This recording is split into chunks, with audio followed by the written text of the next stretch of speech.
일정한 조세를 기부하게 하는 이런 타협적인 그런 세계에서 이게 생겨났다고 봅니다. 근데 이게 이제 이번 그 78년도 새로운 법률에 그대로 존치를 해야 되느냐, 해야 되지 않느냐, 이런 논란이 상당히 일어나면서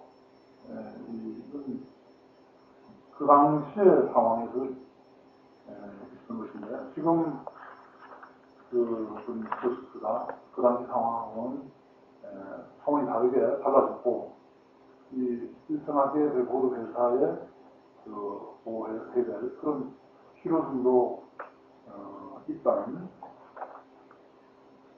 그런 입장에서 이거 폐지론을 상당히 많이 들고 나온 것 같습니다. 또 우리나라의 경우에 지금 저 자신들이 운반 대상을 그런 상황을 정확히는 알지 못한다는 말하자면 일정하게 확보하고 있는 그런 운반 회사, 보도 회사의 권리, 이걸 어느 정도는 보여줘야 되지 않느냐 라는 그런 측면에서 불편한 거 관련해가지고 정말 좀 도움이 되어야 될 그런 부분이 아닌가 이런 생각이 듭니다. 이 부분은 제가 문제만 제기하는 걸로 이런 공개고요. 그 다음 이 여러 가지 조항들을 포괄해가지고 부분들, 우선 보상금 문제에 있어서 그냥 상당한 보상금 이런 식으로 문화공복 장관 어떤 행정기관에 재량이 완전히 맡기고 있는데 이 부분을 보다 더 좀 더 구체적으로 정한다거나 또는 이 공상의 사용료에 상당하는 것으로서라는 그런 표현을 쓰고 있는 일본법만큼이라도 좀 더 구체적으로 규정을 하는 것이 바람직하지 않나 이런 생각이 듭니다. 그 다음에 아까도 제가 말씀드렸습니다만 미국의 여러 가지 법률 규정이라든지 또는 일본의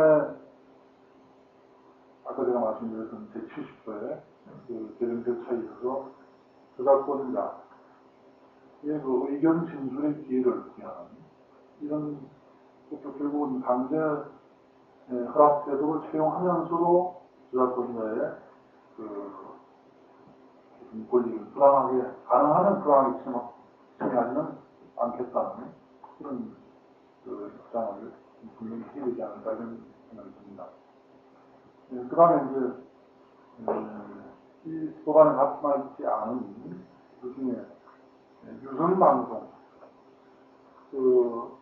얼마 전에 유선방송을 우리나라에서 실제로 이렇게 많이 허용을 하고 또 발전이 되게 될 그런 가능성이 많을 것 같은데 이 부분에 있어서도 아까 제가 말씀드렸던 이게 물론 유선방송에 관한 별개의 규정을 쓰지 않는 이상 미국의 법률 정도의 그런 강제락 제도는 저도 관계없지 않나 이런 생각을 듭니다. 그 다음에 27일날 공개된 전자 계산도 프로그램 보고 이 컴퓨터 소프트웨어 보고 안에 제18조에도 그런 일이 있습니다만 컴퓨터 소프트웨어 프로그램에 대해서도 강제락 제도를 채용하고 있는 것 같습니다. 근데 그 조항에도 아까 제가 말씀드린 의견 진술의 기회를 주고 있는 걸로 이렇게 되는 것 같습니다. 좀 서망하지만 이런 분명을 마치고 마지막으로 제가 한번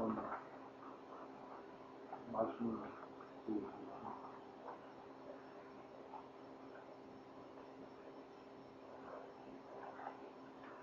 이 존 셀튼 로렌스라는 미국 저작권법학자가 이런 글을 쓴 걸 봤습니다.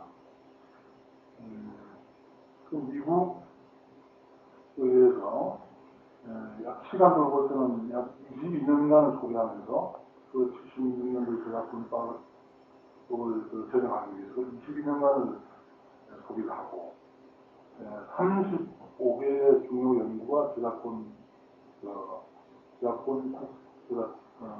카피라이트 오피스, 저작권 국에 의해서 위임되고 또 정언을 하고 또 진술을 한 사람이 약 300명 정도가 됐고 그 진술의 양이 4,000페이지를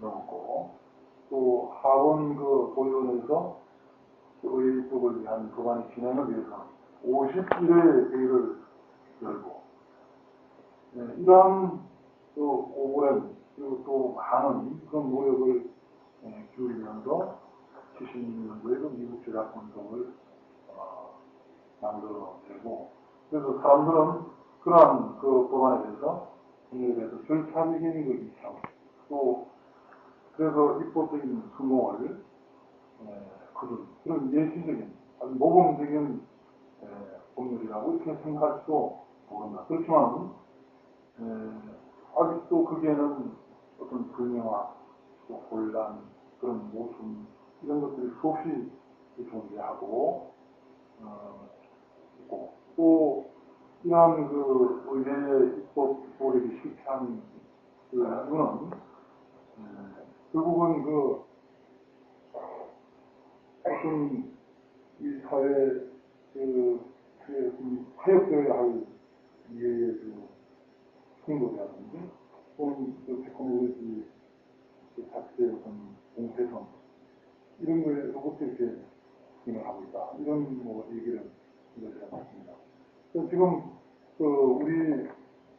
제가 지금 강의할 때도 하나만 봤습니다만 우리 법안에 지금 이번 법안이 나오고 또 그렇게 오랜 여유를 두지 않고 이것이 국회에서 통과가 되리라는 이런 또 얘기가 있습니다만 적어도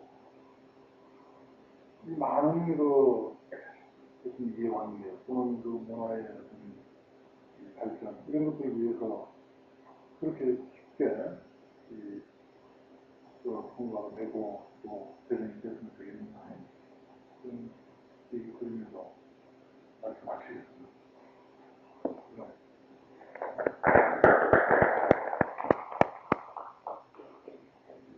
변호사님 수고 많이 하셨습니다. 강제 허락 제도라고 하는 것에 뜻이 정말 사실은 것은 강제 허락 제도가 결국 동일한 문화적 차원에서 일어나는 문제와 차원을 발휘하는 문화 수준을 전혀 정기화해서 가지고 있지 않은 외국 간에 있어서 한쪽은 수요가 있고 한쪽은 공급을 없게 하려고 하는 그거는 많다. 그래서 두 가지의 강제 허락이 동일한 차원에서 다뤄지는 문제가 민주 어려운 점이 아닌가 싶은데 그런 관계에서 이 한국사회 라이선스의 법률상 기술이 있고 우리가 그걸 참고로 해야 하고 또 현실적으로 참고로 될 수밖에 없는 미국이나 일본의 기회를 주기 위해 저에게 문제가 없고 영안에 관해서 요청을 되는 코멘트 그 답은 순서를 저희가 정한 대로 다음 발표자의 발표 뒤에 모두어서 드린다고説明했습니다. 다음으로는 저작권 침해에 대한 우제제도라는 제목으로 변호사로 계시는 정영식 의원께서 발표해 주시겠습니다. 모든 권리가 파악을 합니다만은 법전에 있는 권리는 그 권리로 있는 것이고 그 권리가 현실적으로 구체적으로 실현돼서 나타나는 권리의 모습과 수상적으로 법률에 담겨져 있는 권리 내용이 같은 것이지만 반드시는 아니겠죠. 그래서 구체적인 수렴된 권리와 완전적으로 가지고 있는 수치와의 비리가 있을 때 우리는 교리가 존재하지 않는다는 것이 권리 확보가 되지 않고 하는 원성을 듣게 되고 그런 것들이 법률을 연구하고 있는 우리들이 이런 걱정되겠습니다. 저작권 침해에 있어서도 역시 그 침해 국면이라고 좁혀져 있는 것 같지만은 결국 무엇이 저작권이냐라고 하는 것을 결국 위에서 바라보는 모습이 되겠습니다. 저작권의 보호 대상은 어떤 것이고 어떠한 문제가 저작권의 침해 행위를 구성하는 것이고 침해가 일어났다고 하면 어떤 방식으로 문제가 되는 것인지 이런 모든 문제가 저작권 침해에 대한 우리의 문제로서 그리고 저작권법을 통해서 가장 중요한 문제라고 해도 과언이 아닌 것 같습니다. 동영식 표현을 드리겠습니다.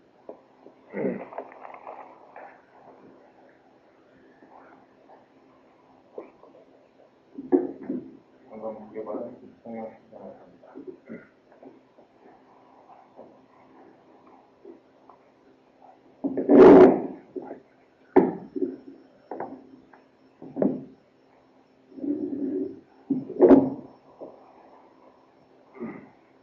저에게 할당된 시간이 많이 경우가 있기 때문에 간단히 말씀드리겠습니다.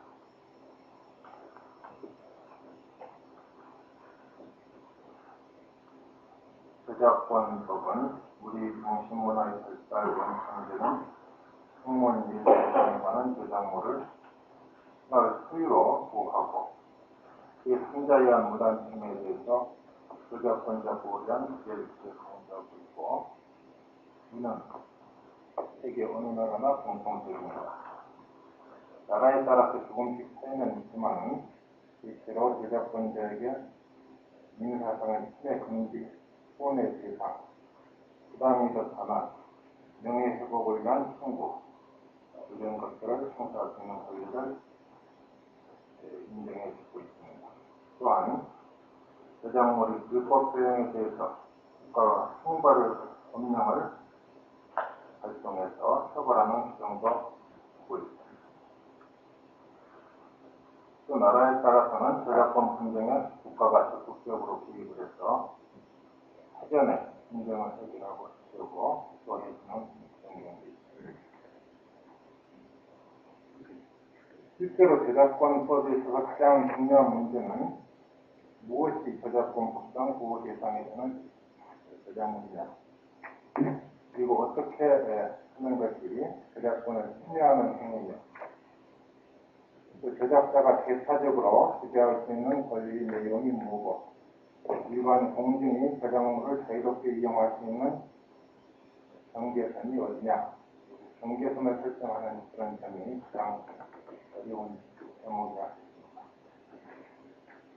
이런 모든 문제를 법에서 가능한 한 자세히 규정해야겠지만 그렇다고 일일이 빠짐없이 규정하는 것은 불가능에 가까운 것이기 때문에 지금은 관계기관, 유관기관의 협동이나 저작권법의 틀례 발전에 기대할 수밖에 없는 것입니다.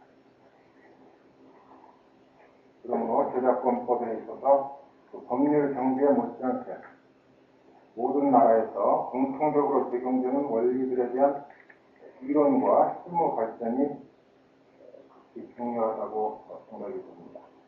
특히 우리나라는 지금까지 피해주의 원칙을 실시해 와서 다른 나라에서 발행되는 외국인의 저작물 보호를 거부하여 옴으로써 남의 직접 무작물을 훔쳐쓰는 입장이었습니다.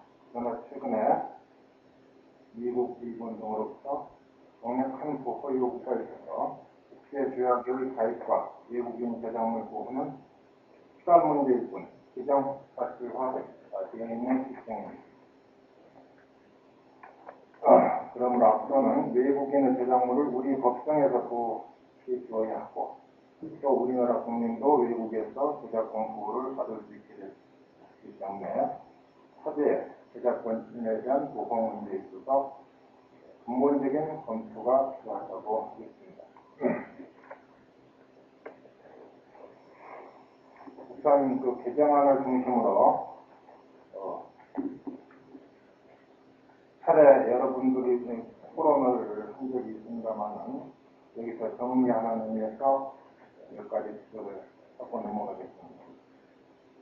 저작권 분쟁의 사전 조정을 위한 제도를 개정안이 두고 있습니다. 우리나라와 같이 저작권 법제와 이론의 발전이 극히 미약하고 국민의 저작물 보호 인식도 크지 못한 나라에서 행정 지도력을 발휘해서 저작권 분쟁을 사전에 알선 조정해 주는 제도가 상당히 효과적이라고 했습니다. 문화공동법의 개정안은 이번 실제에서 저작권 중재위원회 관한 규정을 신설하고 있습니다. 이 제도는 저작권에 관한 분쟁, 보상권 등에 관한 분쟁이 있을 때 당사자가 문화공보부 장관이 법안 위원으로 구성된 중재위원회에 중재 신청을 하고 여기서 중재돼서 당사자 간의 합의가 성립된 경우에 법한상 사유와 같은 효력을 인정해주는 그런 제도입니다. 그러나 원래 그 중재라는 말은 법률상으로는 당사자의 합의에 의해서 선출된 중재인의 중재 판단에 의해서 분쟁을 해결하려는 그런 제도입니다. 전개적으로 협력재판이고 사건마다 분쟁 당사자가 그 대장 중재를 맡을 판단을 정하고 그 판단에 따라서 관계적 복종사항은 그냥 해결 방식이기 때문에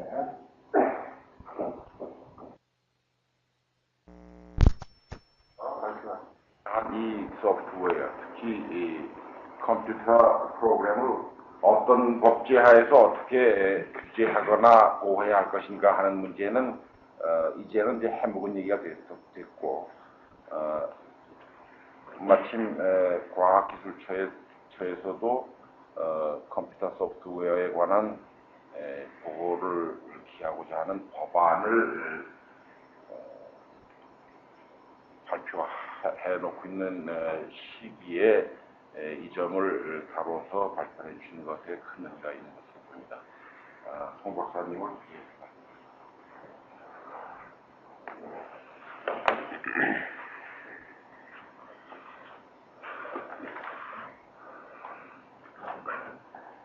이 분야는 법리적인 측면뿐이 아니라 기술적인 측면이 조금 있고 그래서 알기 쉽게 설명을 하기가 어렵습니다. 그 시간이 많이 가고 그래서 저로서는 그냥 간단히 개략적인 설명으로 그치겠습니다.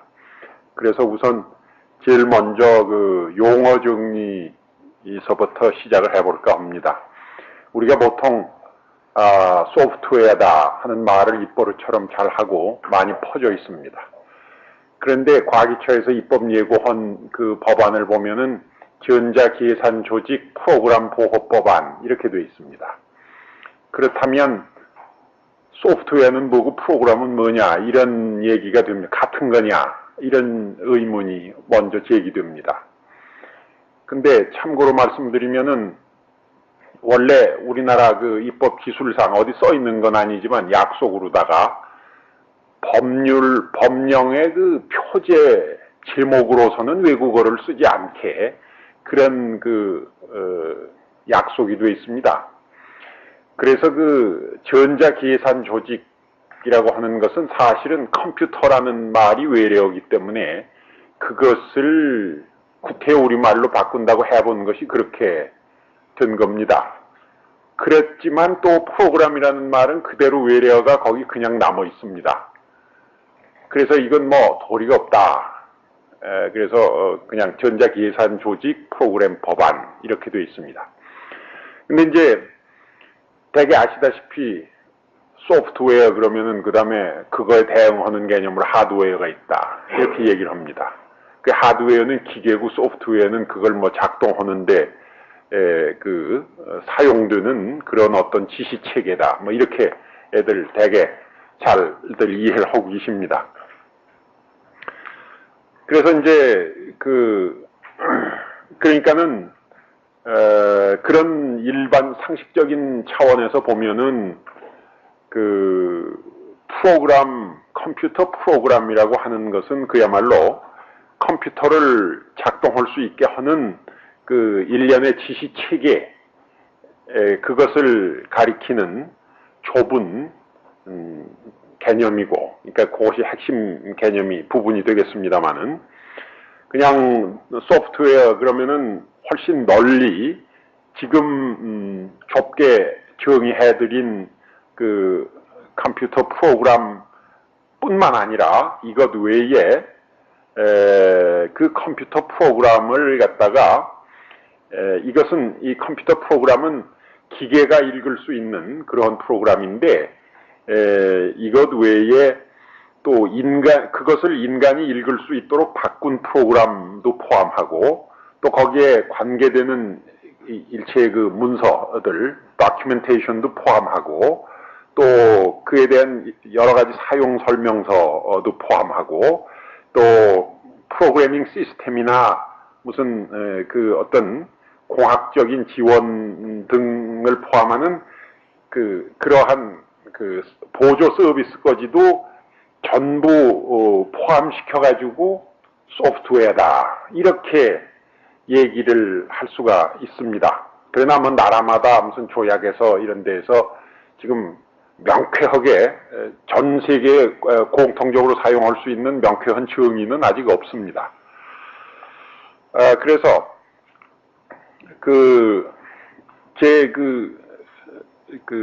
나눠드린 그 유인물에 보면은 소프트웨어 개념을 설명하기 위해서 5가지 그 영어 단자로 5가지를 나열해 놨습니다.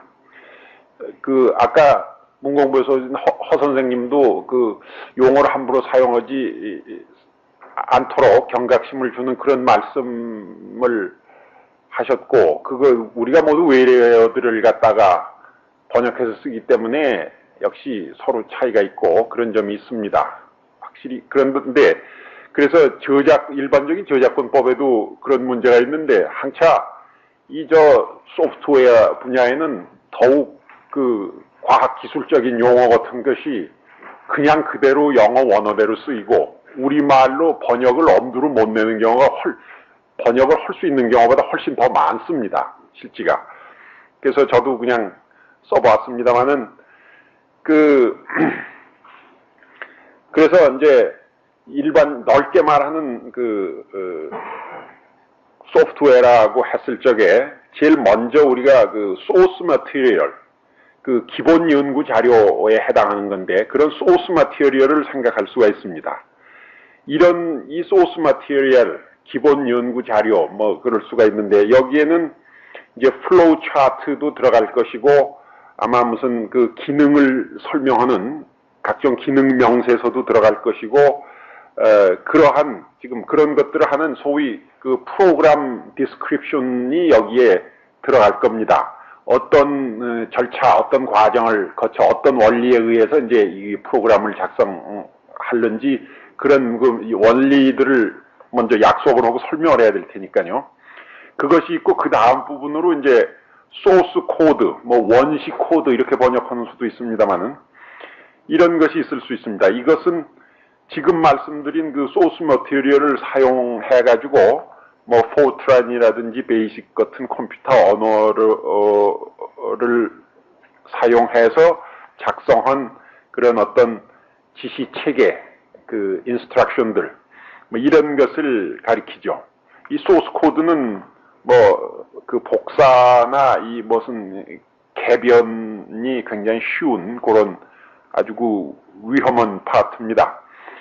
그 다음에는 이제 소스 코드를 만들고 그에 뒤따라서 무슨 그에 따른 코멘트나 무슨 주해 같은 것이 스테이트멘트로 들어갈 수가 있습니다. 간간 삽입이 될 수가 있고, 그 다음에는 이제 오브젝트 코드라고 하는 부분이 있겠는데, 이것은 소스 코드의 지시 체계를 기계어를 사용해가지고 어떤 기호적인 표시로서 번역한 것인데요. 요것은 그렇게 함부로 복사나 무슨 뭐 금세 그냥 어떻게 개작을 하거나 하는 것이 어려운 부분입니다. 그 다음에는 이제 바이너리 폼이라고 그래가지고 그 소스 코드나 오브젝트 코드를 기계가 읽을 수 있는 형태로 작성을 해서 기억 장치에 이제 저장해 놓는 것이 이제 그것일 텐데요. 일단 이렇게 이제 그 분석을 해 놓고 설명에 들어가 보겠습니다. 그래서 이제 왜 이 소프트웨어 혹은 프로그램의 개념을 우리가 정확히 그 정의를 해야 되느냐 하면은 우리 지금 입법 예고한 전자계산조직 프로그램 보호법이 통과된다고 했을 적에 그 법이 보호하는 대상이 되는 그 소프트웨어면 소프트웨어, 프로그램이면 프로그램이 과연 뭐냐, 보호 대상이 명확히 드러나야 특정이 돼야 됩니다. 그러니까 이것의 그 개념 정의가 이게 근원적으로 중요한 대목이 됩니다. 근데 이제 이 점에 관해서 입법 예들을 보면은 그 미국 사람들은 그 저작권법에 법을 개정해서 거기 그 법을 가지고 이 프로그램을 보호를 하는데 거기에서 이제 그 프로그램이라고 하는 것은 어떤 특정한 결과를 가져오게 하기 위해서 컴퓨터 내에서 직접 또는 간접으로 사용되는 뭐 일련의 진술 또는 지시다, 뭐 a set of statement or instructions 이런 식으로 얘기를 정의를 해놨습니다. 근데 이제 대체로 미국 법의 이러한 그 정의, 이건 이제 좁은 의미의 프로그램에 관한 정의인데 이러한 정의를 그대로 꼭 그대로는 아니지만 대체로 유사하게 받아들인 것이 일본 저작권법이고 또 지금 우리나라 입법 예고된 우리나라 법안이고 대만 저작권법이고 그런 것으로 보입니다. 그래서 이것들이 이제 그 프로그램의 좁은 의미의 프로그램만을 보호 대상으로 한다고 명시한 입법례다 뭐 이렇게 얘기를 할 수가 있겠습니다. 이에 반해서 이제 가장 넓게 범위를 잡아서 보호하는 그 하나의 규범이라고 할 수 있는 것은 세계 지적 소유권 기구 와이포의 그 모델 표준 조항 1조입니다. 거기서는 우선 프로그램, 좁은 의미의 프로그램의 정의를 기계로 읽을 수 있는 매체에 합체시켰을 적에 정보 처리 능력을 가진 기계로 하여금 특정의 기능, 작업 또는 결과를 지시, 수행 또는 달성하도록 할 수 있는 지시 체계다. 이런 식으로 규정을 해놨습니다. 그래서 이것은 기계로 읽을 수 있는 어떤 매체에다가 합체시켰을 적에 정보 처리 능력을 가진 기계로 하여금, 이 말은 machine having capability of information processing 뭐 이런 식으로 해서 이것은 지금 이 사람들의 의도는 컴퓨터 하면 어떤 한 타입의 기계가 특정이 되니까 조금 더 컴퓨터와 유사한 다른 그 비슷한 기계들까지 범위를 넓힌다고 해가지고 이런 표현을 썼습니다. 컴퓨터라는 표현을 일부러 피하고 그게 뭐 앞으로 개발이 되면은 무슨 인텔리전트 터미널도 생기고 뭐 하면은 그런 것들도 이런 능력이 있다 이렇게 보고 컴퓨터보다는 넓은 기계로 이렇게 생각을 해서 정보 처리 능력을 가진 기계로 하여금 특정의 기능, 작업 또는 결과를 지시, 수행 또는 달성하도록 할 수 있는 그런 a set of instructions, 지시 체계다. 이렇게 프로그램이라는 것을 그렇게 정의를 했습니다. 크게 대차는 없는, 미국법이나 이런 거와 대차는 없는 그러한 정의올시다. 그렇지만 이러한 컴퓨터 프로그램의 정의에다가 프로그램 디스크립션 그리고 서포팅 머티리얼 이것을 모두 합쳐서 이거 전체 또는 이것들 중에 어느 몇 가지 이것을 소프트웨어다 이렇게 정의를 합니다. 그러니까 컴퓨터 프로그램하고 또 프로그램 디스크립션스하고 서포팅 머티리얼하고 이것을 전부 그 개념 규정을 해놓고 이것들 전부 혹은 일부를 소프트웨어라고 부른다. 이렇게 해놓고 그 권고하기는 이렇게 넓은 의미의 소프트웨어를 보호 대상으로 삼는 것이 좋다. 이런 식으로 권장을 하고 있습니다.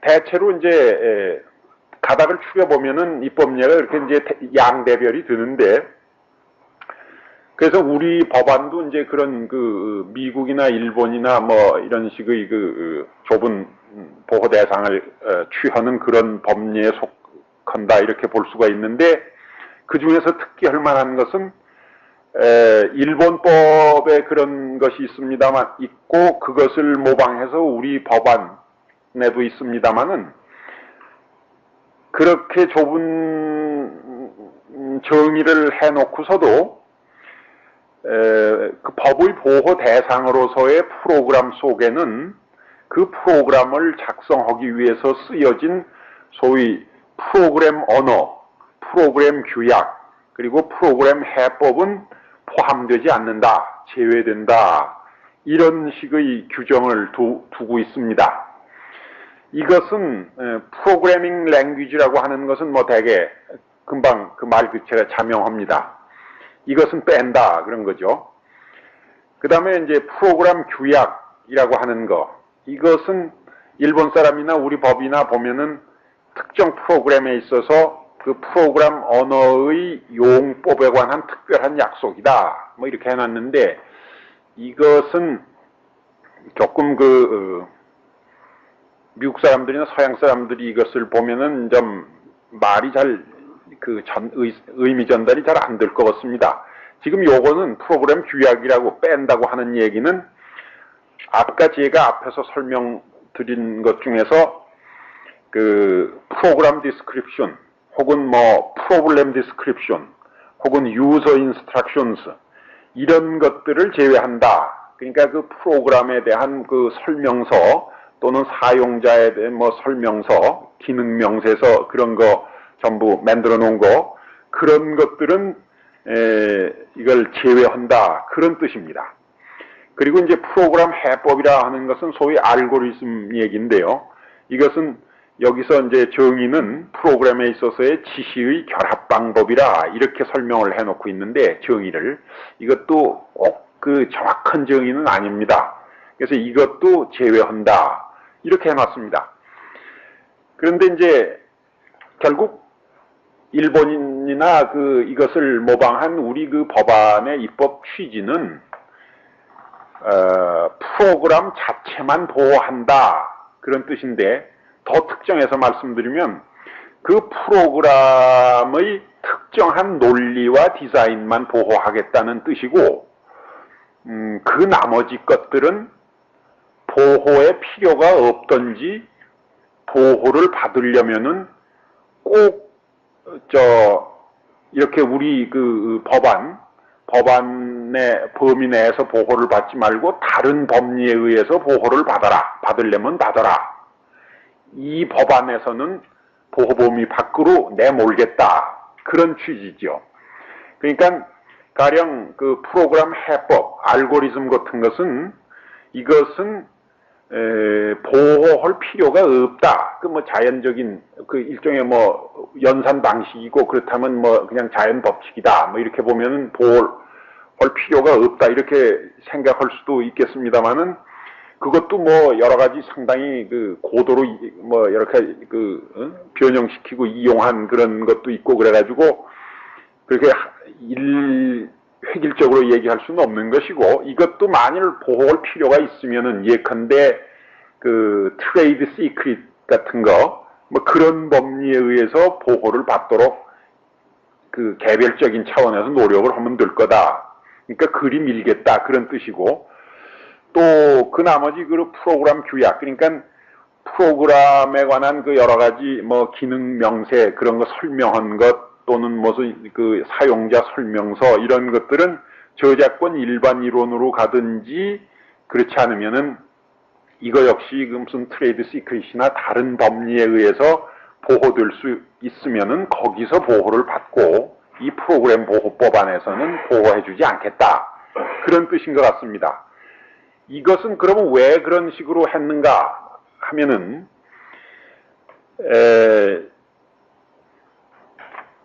그런 아이디어나 뭐 이런 것을 처음에 창안하고 개발하고 뭐 그런 사람 입장에서 보면은 이건 내가 머리를 굉장히 썩혀서 개발한 건데 그걸 보호해줘야지 이걸 보호 범위 밖으로 내던져버리면 어떡하느냐 그래가지고 반대할 생각이 있을지 몰라도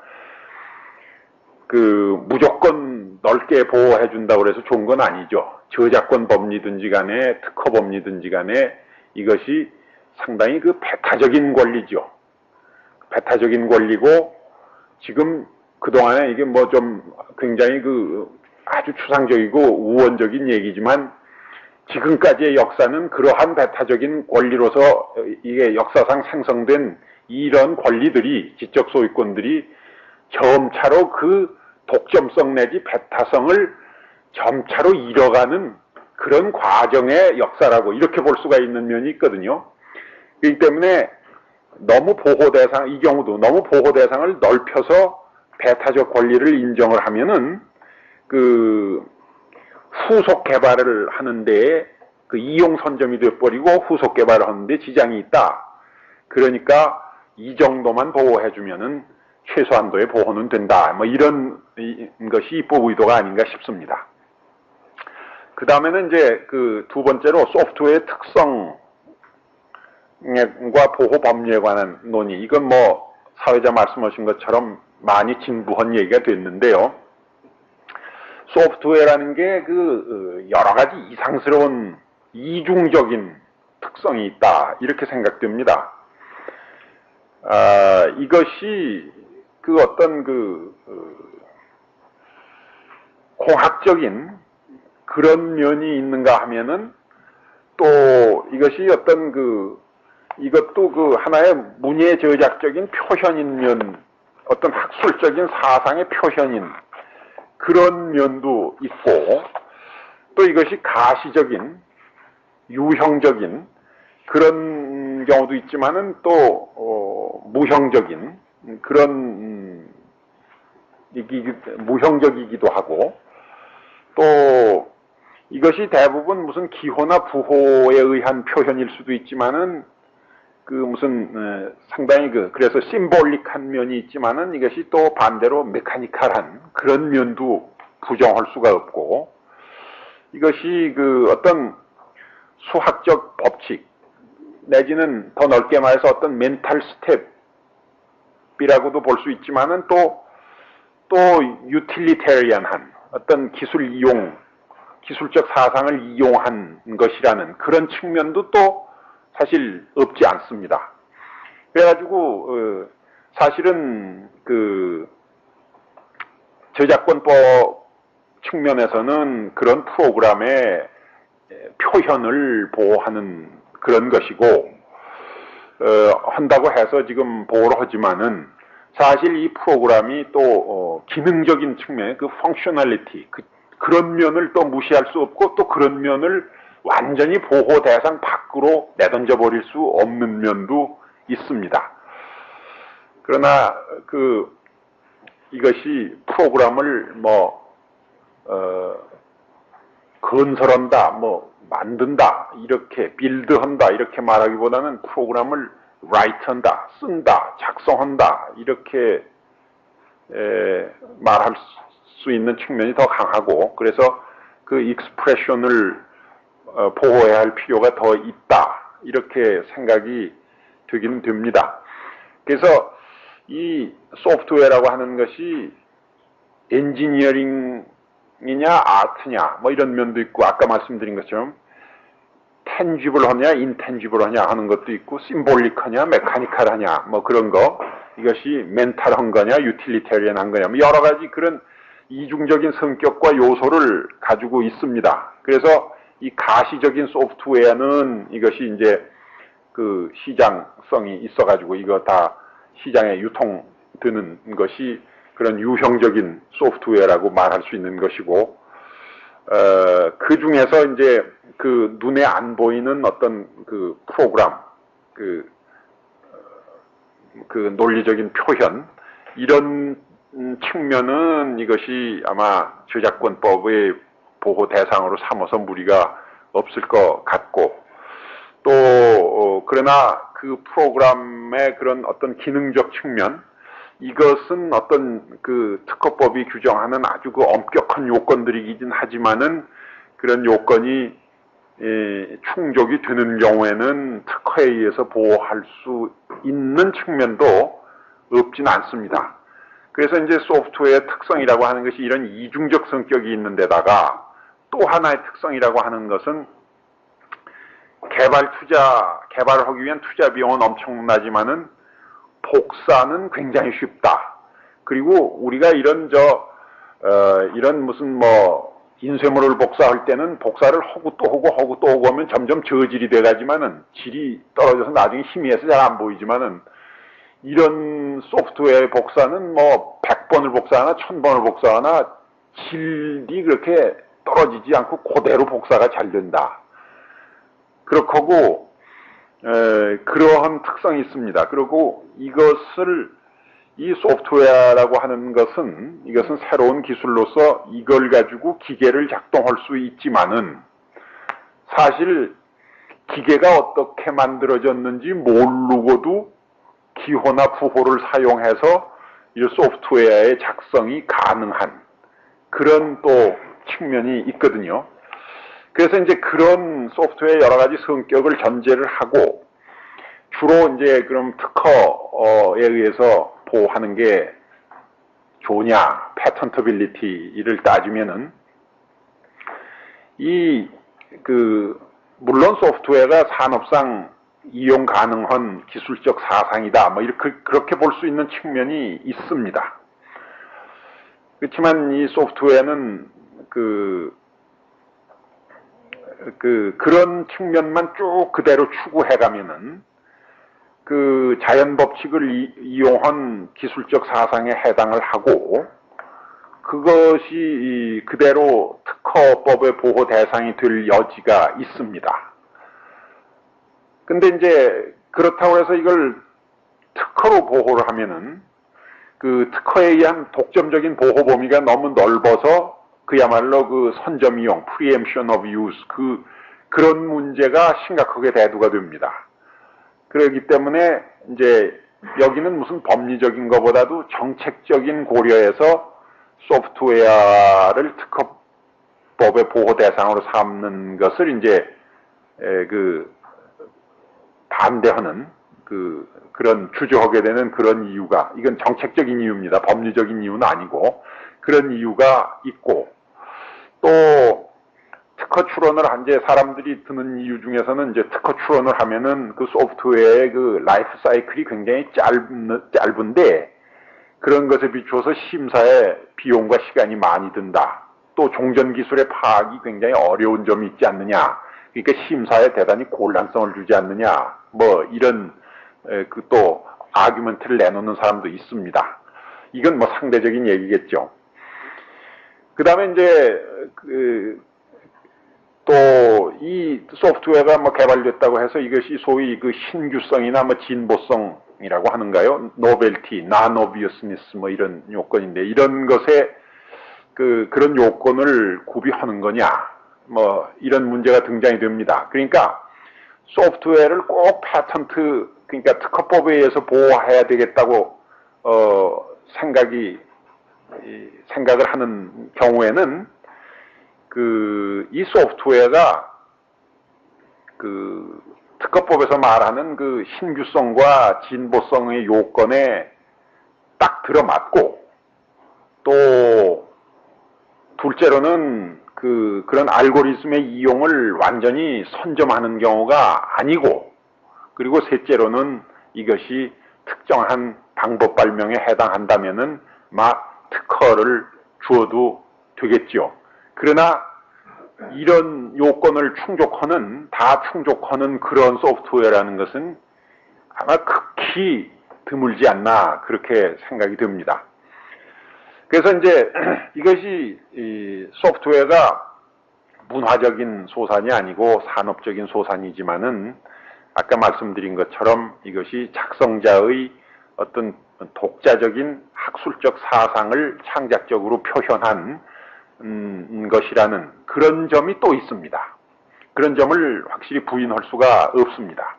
그러니까 그런 점을 그대로 추구해가면은 저작권법에 의한 보호도 가능해지는 겁니다. 이제 그런 전제에서 보면은 아까 소스 머티리얼에 들어가는 그 플로우 차트 같은 것은 이것은 그 표현이라기보다는 어떤 약속이나 개념이나 사상 그 자체입니다. 그러니까 이것은 저작권법으로 소프트웨어를 보호할 때는 이런 것은 아마 보호 대상에서 빠져나가야 될 거고, 그 다음에 이제 무슨 사용자 설명서라든지 이런 것은 문예 저작물로 쳐서 일반 저작권법의 보호 대상으로 밀어버리든지 또는 그것과 함께 무슨 트레이드 시크릿 법리에 의해서 보호되도록 그쪽으로 아마 밀어버릴 수가 있을 겁니다. 그러니까 아까 말씀드린 것 중에서 그 소스 머티리얼에 해당하는 무슨 플로우 차트나 프로그램 디스크립션 이런 것들은 저작권법 법리에 의해서 이것을 보호할 적에 그 보호 범위 밖으로 밀려나가게 될 겁니다. 그렇고 이제 정통으로 만일 저작권법 법리에 의해서 소프트웨어를 보호한다고 했을 때 정통으로 그 대상이 되는 것은 소스 코드일 겁니다. 그렇고 이제 오브젝트 코드, 소스 코드하고 오브젝트 코드일 텐데, 소스 코드는 이것은 이제 굉장히 복제가 쉽고, 이건 정말 어디 바깥에 나가면 금세 복사해서 쓰겠죠. 그 다음에 이제 오브젝트 코드인데, 오브젝트 코드는 아까 말씀드린 것처럼 소스 코드를 기계어로 번역한 형태이기 때문에 인간이 감지하기가 할 수가 없는 거죠. 근데 이거는 이제 무슨 다른 디컴파일러나 무슨 디스아셈블러 같은 것을 써서 그걸 번역하거나 치환하는 게 가능하고, 또 소스 코드나 오브젝트 코드는 같은 프로그램의 표현이다. 그래서 그 논리와 디자인이 같다. 그러니까 이것도 역시 소스 코드가 저작물이어서 저작권법의 보호 대상이 된다면 이것도 마찬가지 논리에서 마찬가지다. 이렇게 됩니다. 그 다음에 이제 늘 소프트웨어를 특허법에 의해서 보호하는 게 좋다고 주장하는 사람들이 얘기하는 것 중에는 그 OS 같은 거, 오퍼레이팅 시스템, 이건 작동 체제라고 그러나요? 이런 거, 이거는 특허로 가야 되는 게 아니냐, 그런 말들을 합니다. 이 OS는 그 인간이 감지할 수 있는 그런 용도가 아니고 그냥 그 하드웨어 속에 내장이 돼서 기계 일부가 돼서 그 기계를 명령하기 위한 그 지시 체계죠. 그러니까 이것이 이 고도의 발명에 해당하는 한도 내에서는 특허가 가능할 수도 있겠습니다. 그런 가능성을 부인하지 않지만은 그 저작권법은 지금 OS의 그러한 그 펑셔널리티, 기능 측면을 보호하는 것이 아니고 항상 저작권법은 표현을 보호하는 그런 것인데, 이 OS가 아무리 기계 속에 들어가서 그 일부가 돼서 그 기능을 한다고 해도 이것이 의사 전달적인 측면이 있고, 그렇다면은 그러한 OS의 그 표현, 그것이 보호될 수가 있는 게 아니냐, 그런 것입니다. 아무리 동일한 작동 기능을 수행하는 그 작동 체제, OS라고 하더라도 그것이 다른 논리와 디자인으로 쓰여져서 표현 방법이 각각 다를 수가 있거든요. 그런 한도에서는 그러한 표현을 보호할 가치가 또 있지요. 그래서 이제 그 소프트웨어의 특정 논리와 디자인, 그러니까 그 프로그램 자체는 그것이 어떤 기능을 가지고 있는가에 관계없이, 그러니까 펑셔널한 측면을 무시하는 거죠. 그걸 관계없이, 또한 어떤 매체에 고정되어 있는가에 관계없이 그것이 창작적인 표현이기만 하면은 저작권에 의해서 보호가 가능하다, 이렇게 생각이 드는 것이고, 이런 전제하에서는 지금 말씀드린 OS나 또 뭐 얘기가 길어지니까 생략하겠습니다만은 롬 같은 거, 이런 것도 그대로 같은 이유에 의해서 카피라이트, 저작권법에 의해서 보호가 될 수 있다. 그런 겁니다.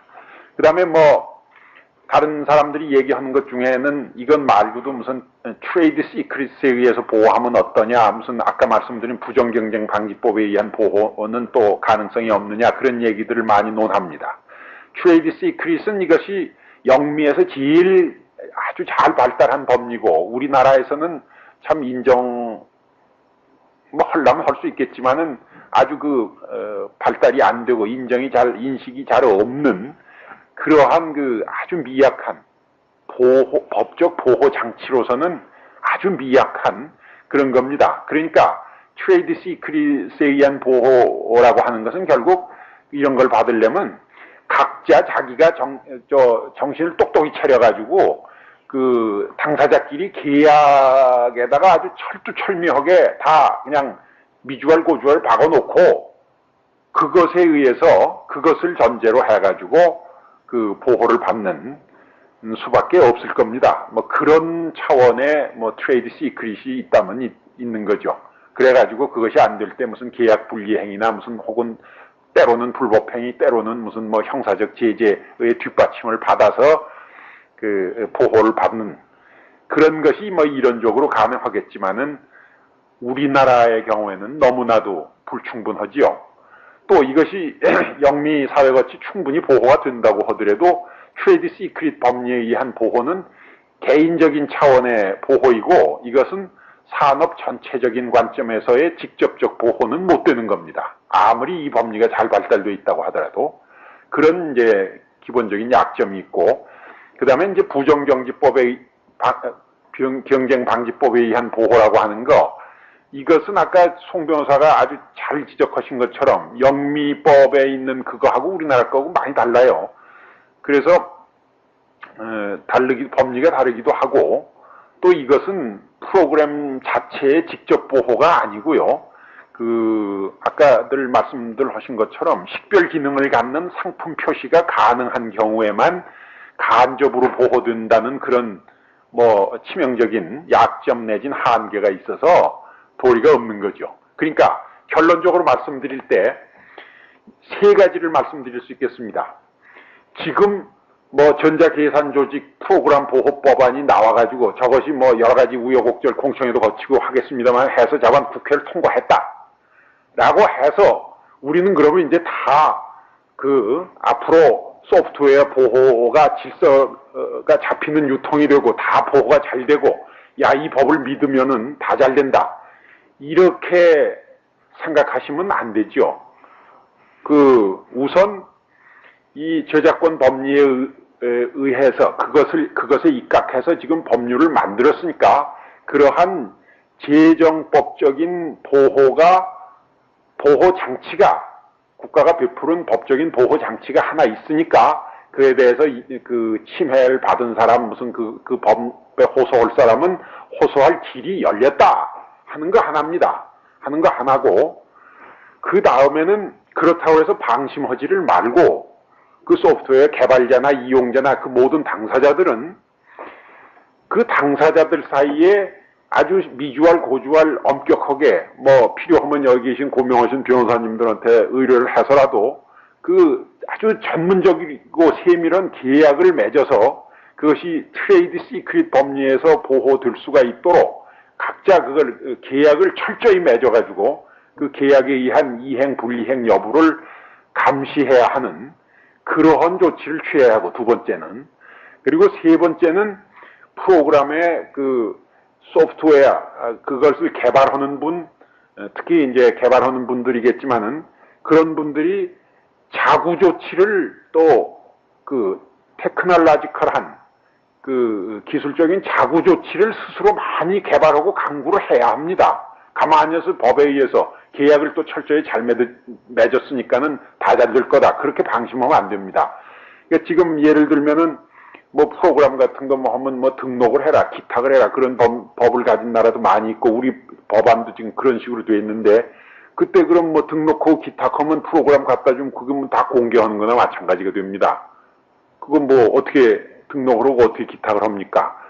그럴 때 이제 그 프로그램 자체 전체를 갖다가 그대로 그냥 갖다 주는 것이 아니고 그거를 확인할 수 있는 딴 확인 자료만 갖다 준다. 소위 identifying material이라고 그래가지고 그런 걸 따로 만들어서 그것만 등록하고 그것만 기탁해서 자관 프로그램의 동일성만 식별할 수 있게 그렇게 해주면 되는 거니까 그런 동일성을 식별할 수 있는 자료를 따로 개발해서 그걸 준다든지 또는 아까 말씀드린 것처럼 이 아무리 보호가 된다고 해도 소스 코드는 알려지면 금세 복제할 수가 있고 오브젝트 코드는 이게 그렇게 쉽사리 복제하거나 무슨 조작이 가능하지가 않습니다. 그러니까 줄 때 배포할 때 오브젝트 코드만 배포하고 소스 코드는 안 주고 한다든지 뭐 그런 식으로 자관 그 업자면 업자들이 자구 조치를 또 강구하고 그래가지고 법이 제정되면은 그 법에 의한 보호를 연구를 많이 해서 법에 의한 그 법적인 보호 장치를 10분 이용할 수 있는 길을 연구를 하는 거 하나 그 다음에 계약을 잘 맺어서 트레이드 시크릿 법리에서 보호받을 수 있도록 노력하는 거 또 하나 그 다음에 개발하는 분 뭐 이런 분들이 자구 조치를 강구하는 거 하나 뭐 이렇게 세 가지 노력을 동시에 기울여야 아마 이 방면의 보호가 어느 정도 되고 또 유통 질서가 잡히지 않나 생각을 합니다. 그래서 이제 제 말씀은 거의 다 드렸는데 국내 입법을 하려면은 이 아까 말씀드린 지적한 소프트웨어의 그 이상한 특성 이것을 감안해서 그것에 알맞는 입법을 해야 된다 그런 생각이고 둘째 번에는 이해관계가 대립되는 사람들이 많이 있죠. 소프트웨어를 개발한 사람 그래서 권리자 뭐 저작권에도 마찬가지입니다. 뭐 저작권자가 있고 또 출판하는 사람이 있고 또 다른 또 인접권자가 여러 가지 뭐 이해관계가 많이 상충되는 사람들이 많이 있습니다. 이 경우도 개발한 사람 또 이용자 일반 소비자 국민 이런 사람들 간의 이해관계가 상당히 그 대립되는데요. 우선 개발한 사람을 잘 보호해야 될 겁니다. 왜 그러냐면은 이게 개발하는데 막대한 비용이 드는데 개발한 사람을 잘 보호를 해서 무단복제를 방지하게 해준다든가 뭐 이렇게 우선 그걸 울타리를 잘 쳐줘야 돼요. 그래야 이 사람이 많은 돈을 들여서 개발을 할 마음을 먹고 열심히 개발을 하지요. 그렇지 않고 개발해 놓으면 다른 사람이 금세 베껴가고 도둑질해가도 아무 그것도 없고 그러면 개발 안 해요. 또 이 사람을 너무 두터이 과보호를 해 놓으면은 또 다른 사람이 그걸 마음대로 갖다 이용을 못 하니까는 정 필요한 사람은 자기가 또 독자적으로 돈을 들여서 또 새로 개발을 합니다. 그럼 똑같은 프로그램이 여기저기서 개발이 되면 국민 경제적인 입장에서 보면 중복 투자가 되어가지고 낭비가 되죠. 그러니까 이제 그렇지 않는, 이러지도 저러지도 않는 어떤 중용적인 선을 잘 법률을 만들 때 그어서 개발자의 그 투자 비용 회수 기회를 부여하면서도 중복 투자와 투자를 방지하고 유통을 촉진할 수 있는 그런 선상의 그 어떤 그런 선에서의 그 효율적인 이용 그리고 질서 있는 그리고 효율적인 이용을 보장하는 규정을 넣어가지고 그 산업 기술의 향상에 좀 기여를 하게 그런 방향, 입법 방향이 그렇게 설정되고 조문 하나하나 넣더라도 그것이 균형이 맞게 그렇게 조문을 넣어야 될 것 같습니다. 지금 법안을 저도 조금 봤는데 대체로 뭐 그 양쪽을 그런 점을 양쪽을 많이 생각을 한 것 같아요. 근데 이제 법을 제정하는데 그 소프트웨어 개발 조합이나 뭐 이런 데 있는 분들이 오해하는 것 중에 하나는 이런 법이 딱 제정을 하면은 당장 뭐 외국 소프트웨어도 그냥 금방 이 법에 의해서 당장 보호가 되고 당장 뭐든지 그냥 다 그 외국 사람들이 지금 압력을 가하는 그러한 그리고 희망을 하는 일이 당장 일어나는 것을 이렇게 오해하는 분들이 많은데 지금 이 법의 제정은 그 우리가 지금 외국은 그런 법들이 있어서 법적인 보호 장치가 있고 우리는 아무것도 없는 그야말로 무법천지입니다. 근데 무법천지를 유법천지로 만드는 그러니까 우리도 법적인 환경을 조성해서 선진국이 가지고 있는 국내법적으로 가지고 있는 거와 유사한 우리 나름대로의 국내 법적인 그 환경을 조성을 해가지고 그 법적 환경면에서 비슷한 수준까지 끌어올린 다음에 그 다음에 이제 그거를 디딤돌로 해서 그 다음에 조약에 가입을 한다든지 뭐 새로운 조약을 뭐 만든다든지 하는 것은 이제 그 다음 단계로 가고, 따라서 외국 소프트웨어가 보호되고 하는 것은 지금 이 국내법 만들었다고 외국 소프트웨어가 당장 보호가 돼서 우리 업자가 당장 손해를 보고 무슨 뭐 당장 하는 것은 아니고, 거기 이제 보호를 받는 사람의 범위가 있습니다만은 이것은 국내적으로 선진국과 유사한 보호법적 환경을 조성하는 디딤돌이고, 그 다음에 이제 거기서 조약에 들어가고 그러면은 이제 그때부터 외국의 그 소프트웨어가 보호가 되고 그런 것이죠. 근데 이거를 굉장히 우려한 나머지 굉장히들 그 법을 제정하면 그냥 금세 그냥 외국 소프트웨어가 뭐 다 한국에 와서 판치고 우리는 그냥 다 죽고 이런 것으로 오해하시는데 그게 그런 것은 아닌 것 같습니다. 또 이것이 저작권 법리에 입각한 법안이긴 하지만은 이것은 문화적인 측면이라기보다는 산업기술 향상적인 그런 과학기술의 진보 이런 측면의 얘기입니다. 그리고 소프트웨어는 책 짓는 거와 다 책을 하나 탁 지어서 출간하는 거와는 달리 뭐 하나 만들어 놓은 데서 조금 개량해서 또 만들고 또 조금 개량해서 만들고 또 조금 개량해서 만들고 이렇게 됩니다. 그래서 이게 연속적인 과학기술의 개량 뭐 이런 측면이 있습니다. 그러니까 뚝 떨어지는 것이 아니고 그런 측면에서 보면은 그 과학기술 행정을 주관하는 부처가 법도 집행하고 정책도 수립하고 한다는 면에서는 막 과기처가 이론적으로 관장하는 것도 뭐 일리는 있는 뭐 비교적 타당한 그런 게 아니냐. 그렇지 않으면 이것은 문화적인 측면이 더 강하면 문공부로 가는 게 맞을 텐데 이런 이제 산업기술적인 측면이 더 강하니까 그렇게 생각을 한다면은 과기처 쪽으로 가는 것도 뭐 일리가 있다 그런 생각이 듭니다. 두서없습니다만 여기서 그치겠습니다.